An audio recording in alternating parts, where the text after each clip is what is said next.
The biting wind of a harsh Polish winter whipped through the cobbled streets of Warsaw, carrying with it not just the chill, but the heavy scent of coal smoke and an underlying current of fear.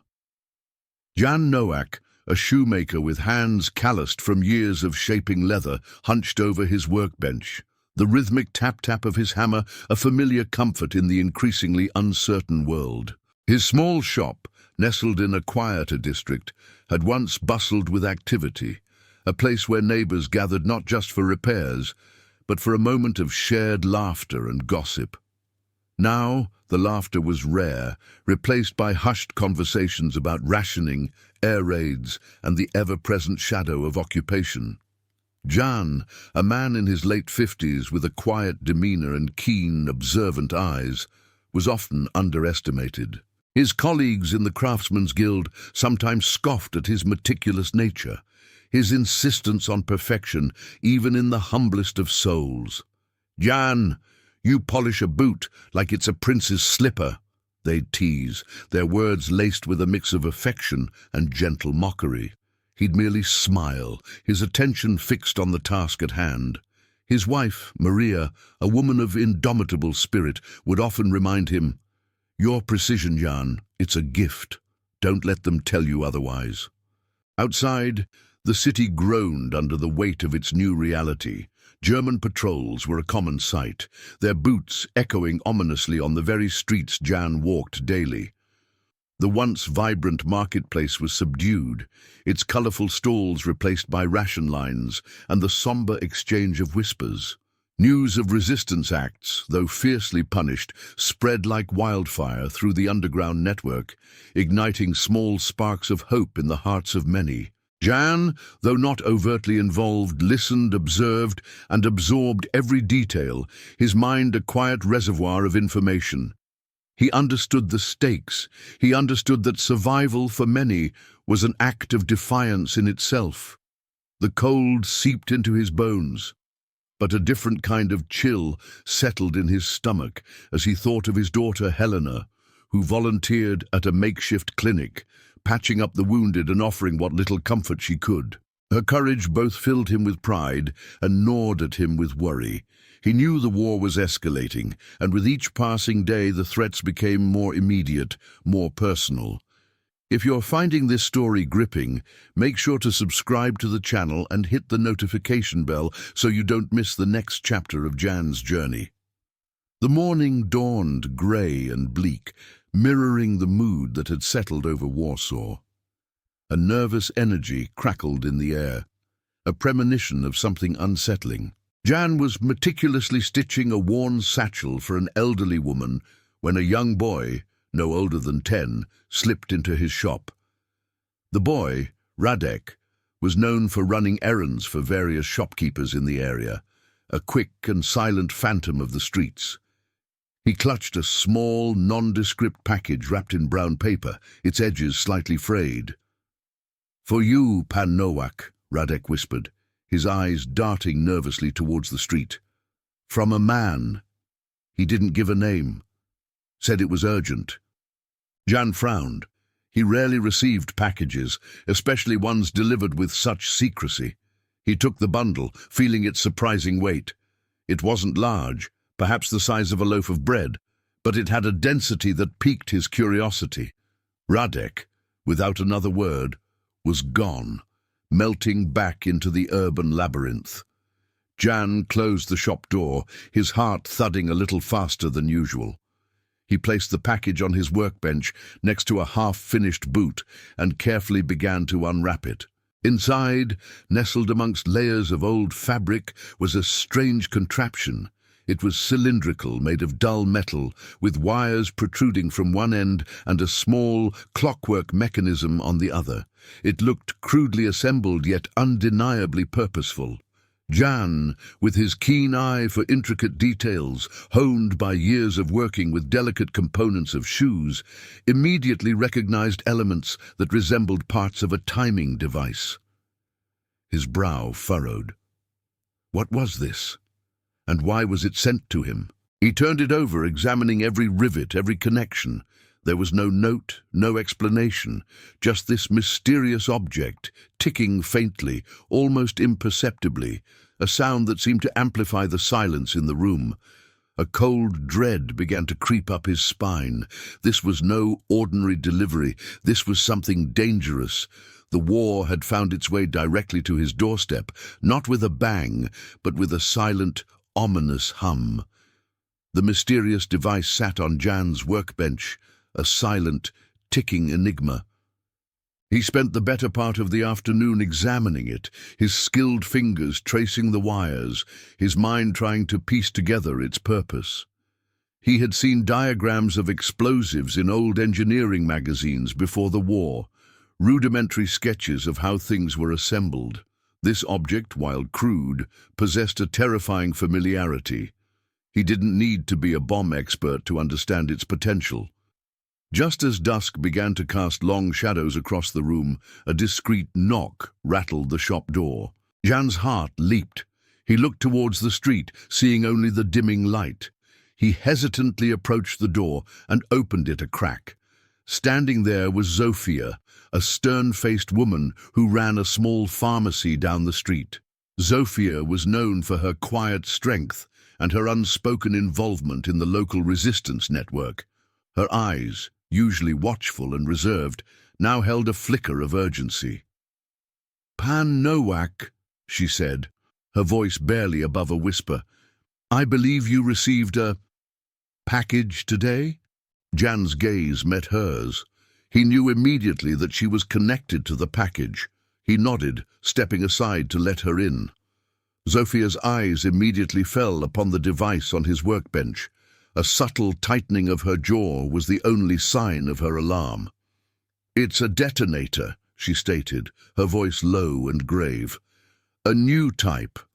Our people intercepted information that a consignment of these was smuggled into the city.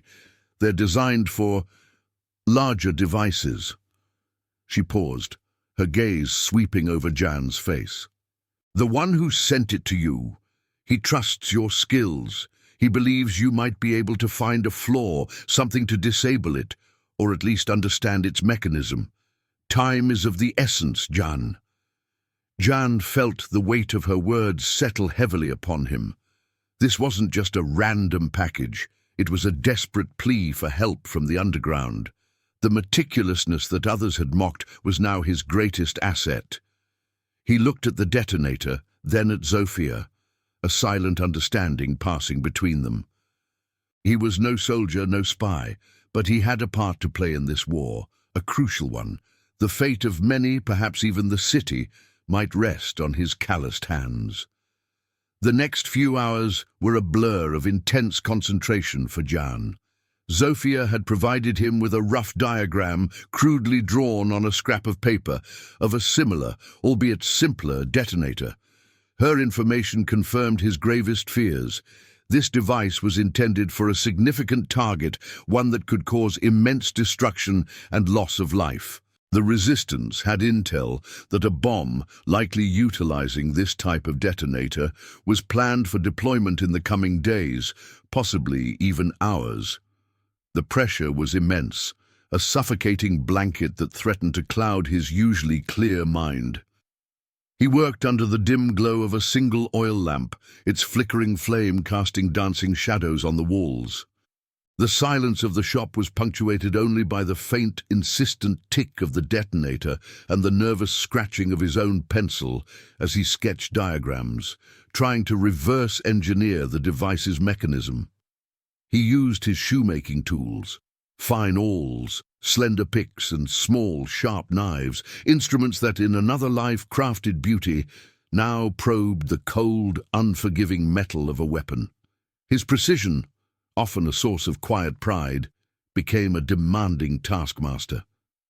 Every connection, every wire, every tiny cog in the clockwork mechanism had to be meticulously examined. He thought of Maria, of Helena, of his neighbors, of the children who played in the square outside his shop. The thought of what this device could do, the lives it could extinguish, fueled his resolve. Sweat beaded on his forehead despite the chill in the air. He ignored the gnawing hunger in his stomach, the fatigue in his eyes. Hours bled into one another. He found himself muttering to himself, a habit picked up during long, solitary hours at the bench. No, that wire. It connects here. But why? His fingers, usually so steady, trembled slightly with a mix of exhaustion and adrenaline. He was searching for an anomaly, a flaw in the design, a weakness that could be exploited. The resistance relied on him, a simple shoemaker, to find the answer. He could not fail. The ticking continued, a relentless reminder of the dwindling time. This is just the beginning of Jan's heroic stand. Don't miss out on how he faces this incredible challenge. Subscribe to the channel now and hit that notification bell. The first rays of dawn pierced through the cracks in the shop's wooden shutters, casting long, pale stripes across the floor. Jan, slumped over his workbench, rubbed his tired eyes. He had been working through the night, his mind a labyrinth of wires, springs, and gears. The detonator, still ticking, seemed to mock his efforts. Frustration gnawed at him, a bitter taste in his mouth. Had he missed something? Was it truly impenetrable? He pushed himself up, stretching his stiff back, and walked to the small window, gazing out at the awakening city. The familiar sounds of distant streetcars, the faint cries of vendors, usually a comfort, now felt distant, almost unreal. He took a deep, shaky breath, trying to clear his head. He knew he was close. He felt it in his bones, the intuition that had guided him through countless difficult repairs. He returned to the bench, picking up a magnifying glass he used for inspecting fine stitching. He began a new, even more meticulous examination, inch by inch, millimeter by millimeter. His gaze fell upon the clockwork mechanism, specifically the fuse assembly. It was a common design, yet something felt off. He focused on the tiny, almost invisible screw that held a critical part of the fuse in place. It was slightly misaligned, almost imperceptibly so. A manufacturing defect, perhaps, or a deliberate yet crude attempt at sabotage during assembly. His heart quickened. He remembered a time years ago when he had to fix a complex, antique pocket watch. The problem then had also been a minuscule misalignment of a screw, causing the entire mechanism to jam. He gently probed the area with the tip of his thinnest awl. Yes, there it was. The screw, though tightened, didn't sit perfectly flush. This imperfection, while minor, could create a fraction of a second's delay, or worse, a complete failure in the fuse's ignition sequence. It wasn't enough to disable it outright, but it was a clue, a potential weakness that could be exploited. He knew then that his seemingly trivial obsession with perfection had just revealed a critical detail. Jan, now re-energized by his discovery, quickly worked out a theory. The misaligned screw wouldn't prevent the detonator from functioning, but it would create a weak point in its connection to the main explosive. If the bomb itself could be accessed, a small, precise jolt at that exact point, at the critical moment, might be enough to disrupt the fuse's connection without causing premature detonation. It was a terrifyingly risky gambit, a shot in the dark, but it was the only lead they had. He heard the familiar light tap on his door. It was Zofia again, her face etched with worry. She looked at him expectantly, her eyes scanning his face for any sign of progress. "I found something," Jan said, his voice raspy from lack of sleep. He explained his theory, gesturing with his hands, his words tumbling out in a rush. "It's a small flaw, Zofia, a misaligned screw in the fuse assembly. If we can get to the bomb, and if someone can apply a precise force, at the right moment, it might jam the connection. It's not a guarantee, but it's a chance." Zofia listened intently, her expression a mix of awe and grim determination. She understood the immense risk involved, but also the potential reward. "Where is the bomb, Jan? Do you know anything else?" Jan remembered scraps of conversations he'd overheard, whispered rumors that had seemed insignificant at the time, but now clicked into place. "I heard talk of a large delivery, escorted, heading towards the main railway station," he said, his mind racing. "There's an old, disused storage shed at the far end of Track 3. It's often used for temporary holding. It's isolated."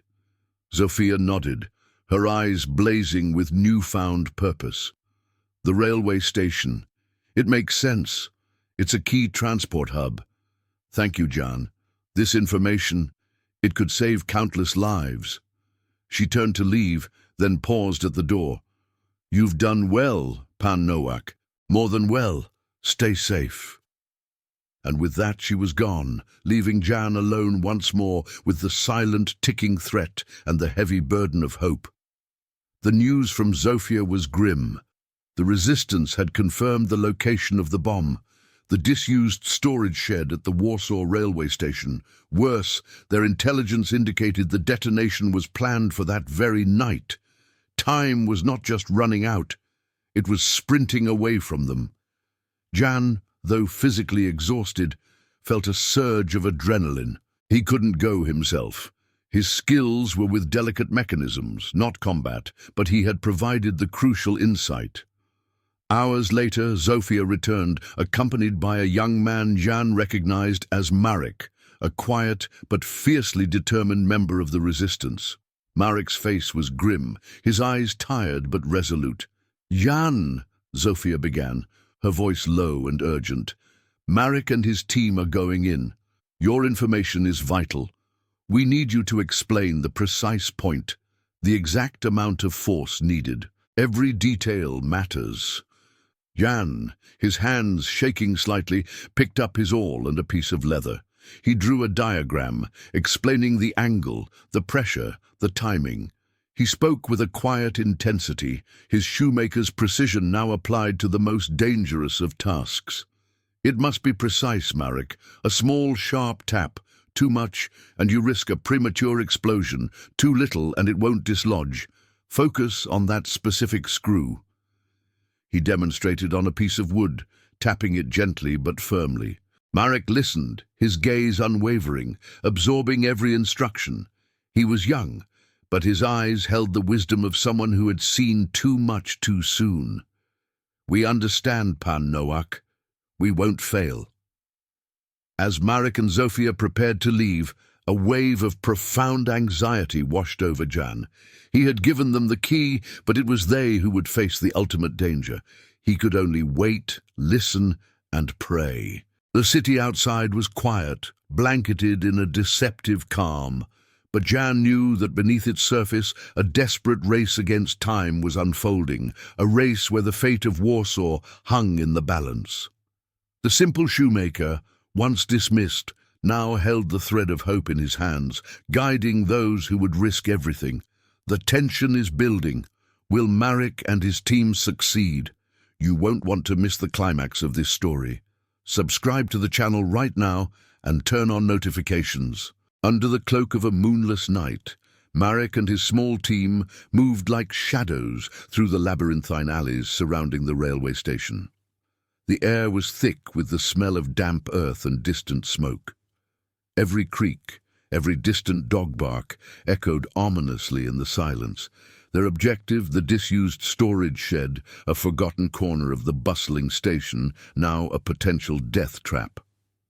The station itself was quiet, its usual nocturnal symphony of whistles and steam hushed by the occupation. Patrols were sporadic but vigilant.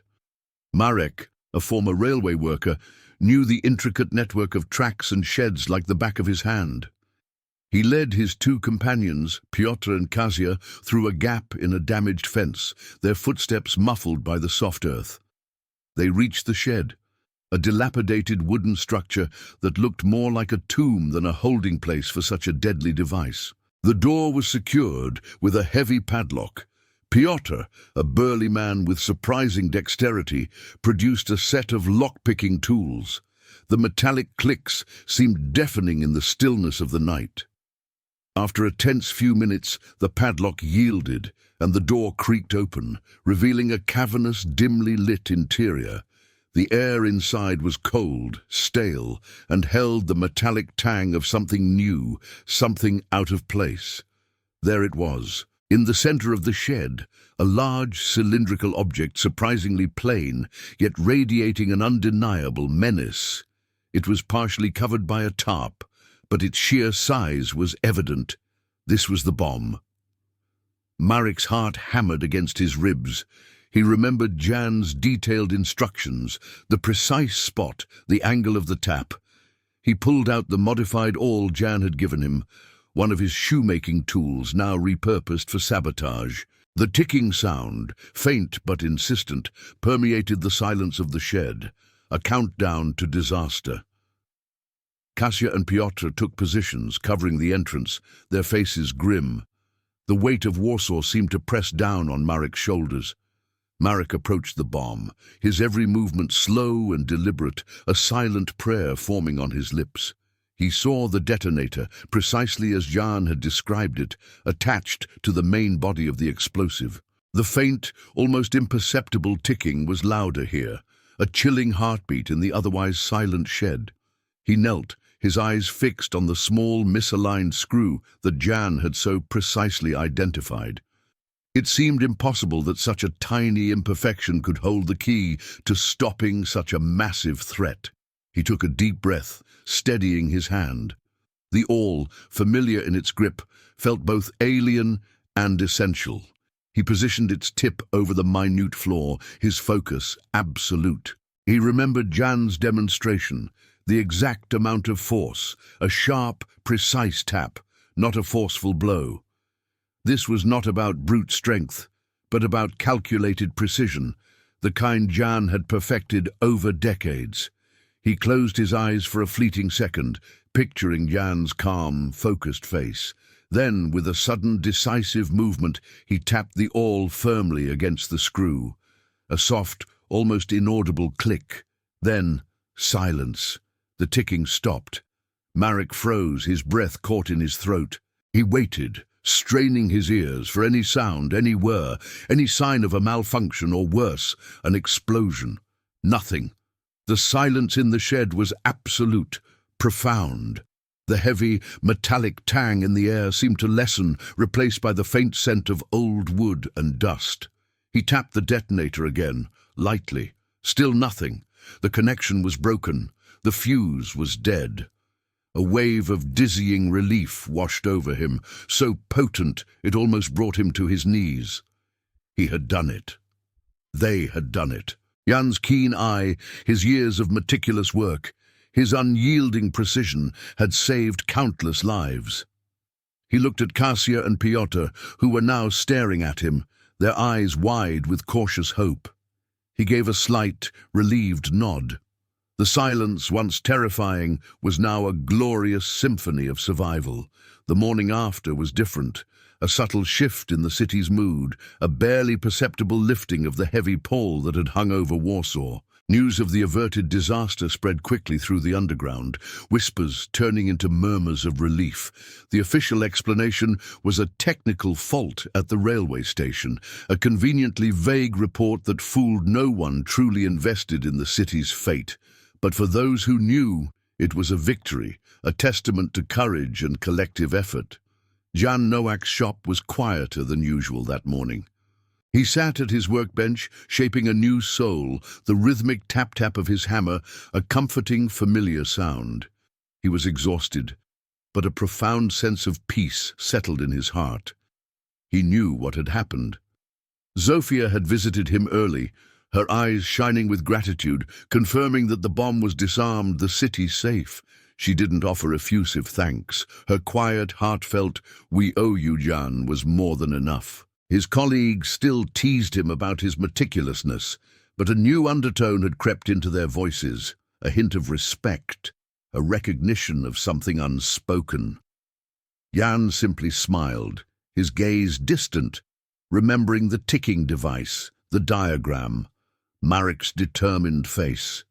He was no soldier, no spy, but in the quiet solitude of his small shop, with the tools of his trade, He had played a pivotal role in protecting his city, his family, his people. Life in occupied Warsaw remained difficult, filled with hardship and uncertainty, but the incident at the railway station served as a powerful reminder. Even in the darkest of times, courage could be found in the most unexpected places, and the most ordinary of skills could become the greatest weapon against despair. Jan, the quiet shoemaker, continued his work, mending shoes, mending lives, a silent guardian in the heart of a resilient city. His story, though never publicly proclaimed, became a quiet legend whispered among those who knew the true meaning of resistance. A testament to the fact that even the smallest details, noticed by the most unassuming individuals, could change the course of history. And that's the end of our compelling story. They laughed at the shoemaker until he noticed the fuse that helped stop the bomb in time. We hope you were moved by Jan's incredible journey. If you enjoyed this video and want to see more powerful stories, please subscribe to the channel and give this video a like. Your support helps us bring more narratives of courage and resilience to light. Thank you for watching.